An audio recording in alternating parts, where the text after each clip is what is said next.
we've had Erin Barnard on from KC Spectator, and it's my pleasure to welcome her back because I can't get enough.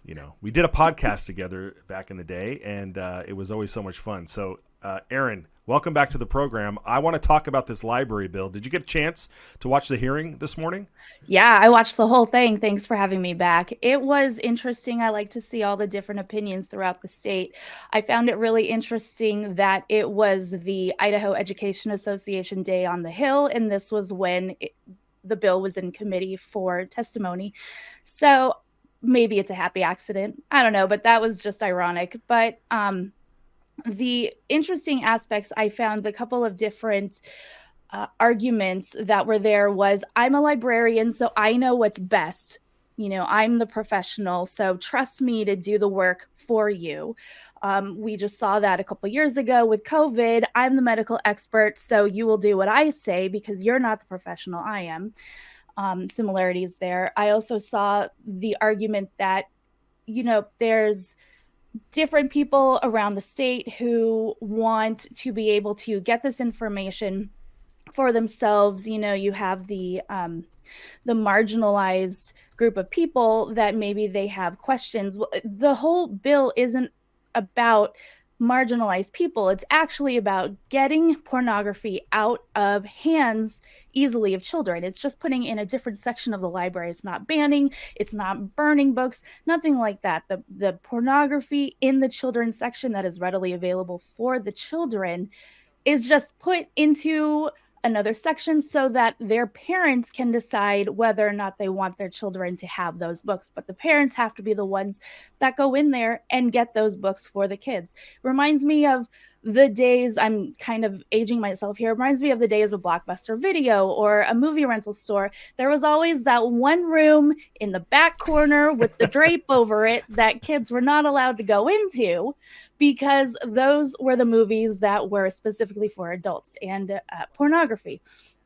It wasn't a big deal then that only adults were allowed to get those movies. I don't understand why it's a big deal now where only adults are the ones that are able to check out these books at the library. It's still the parents' right and duty to know what their kids are reading. And if their kids do have questions, it's definitely the right of the parents to go get those books for the kids.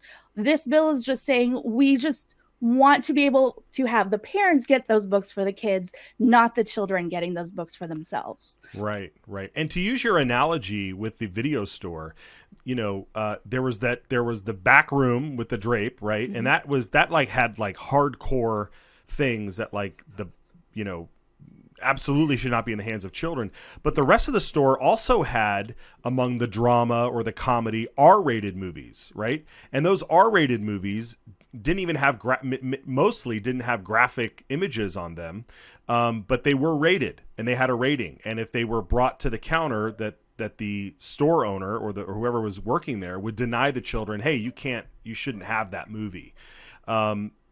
Right now, there's no ratings so much on books in libraries, and any kid can just pick up a book off the shelf. Libraries don't have Penthouse and Playboy, but they do have other graphic content that you can't tell by looking at its cover. And so this seems to be a way to help, equalize that situation that you so brilliantly pointed out there with the video store.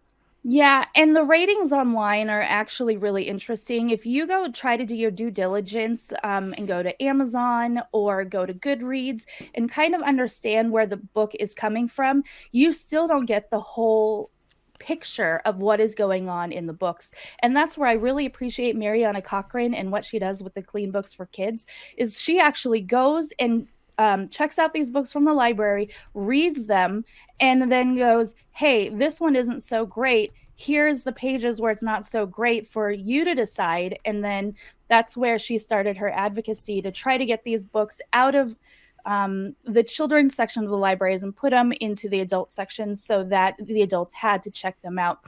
And, it happens still in movie theaters to this day. A child cannot go to a rated R movie without an adult present. So I don't know why it's such a big deal to have that in the library. I mean, if anyone off the streets gives one of these books to a child, that person is then arrested and fined and, you know, could have jail time for a little bit. Why are librarians and schools different in that regard, in the pornography aspect of it? You know, Yeah, I don't know. sex education is, you know, an opt-in or opt-out program that parents do have to approve. So that's totally different. We're not talking about sex education. We're talking about the visual pornography, the paragraphs of incest and what you're going to do to your father. There's books that have that in there that's readily available to children. We don't need to go into that. Clean Books for Kids has all of those books laid out. Right. So anyone can go to their website and check out what's going on.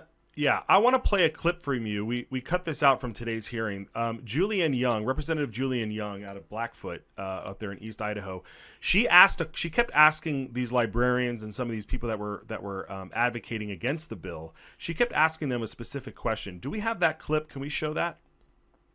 Curious to know, do you believe that graphic sexual content is harmful to minors? Mary? Boy, that's a tough one because I'm not sure who's defining graphic sexual content. So I'm not sure I'd be able to answer that clearly for you. I'm going to ask the same question again that I asked earlier. Do you believe that graphic sexual content is harmful to minors? Mr. Prescott? Yes. Okay.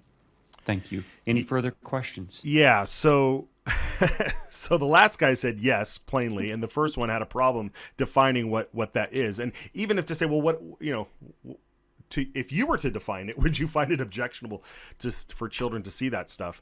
I thought that was such a great line of questioning to put these people on the spot to say whether or not they even think that graphic sexual material being displayed in front of children is harmful. What do you think? What do you make of some of these responses? Well, I know that everyone's definition of graphic sexual content could be different, but I'm pretty sure that's laid out in Idaho statute about what is considered sexual content.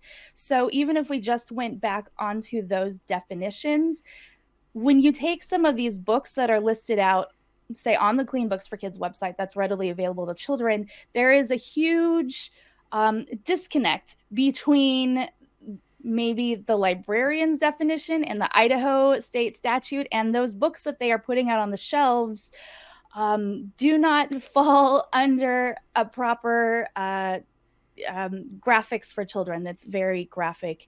I can't even, there's things that I want to say that I can't because we are on live, but no, that's but understood. it goes back, the part that we don't hear about, and actually someone did testify about it today, is the mental trauma that happens to these children when they are exposed to sexual content at a young age. And that's not debatable. Like, we see it all the time, and there is personal stuff that happens in these children's lives where they're exposed to this stuff, and it follows them forever. And I can tell you from experience. Yeah, you can't unsee it. Yeah. And so Erin, we have to go real quick, but I want to hold you over after the next segment, and we'll have you back. Okay, great. Sounds good. All right, awesome. All right, we will be right back. We have Representative Elaine Price coming on to discuss one of her bills, and maybe we'll get her reaction to the library bill as well. But we'll be back right after this.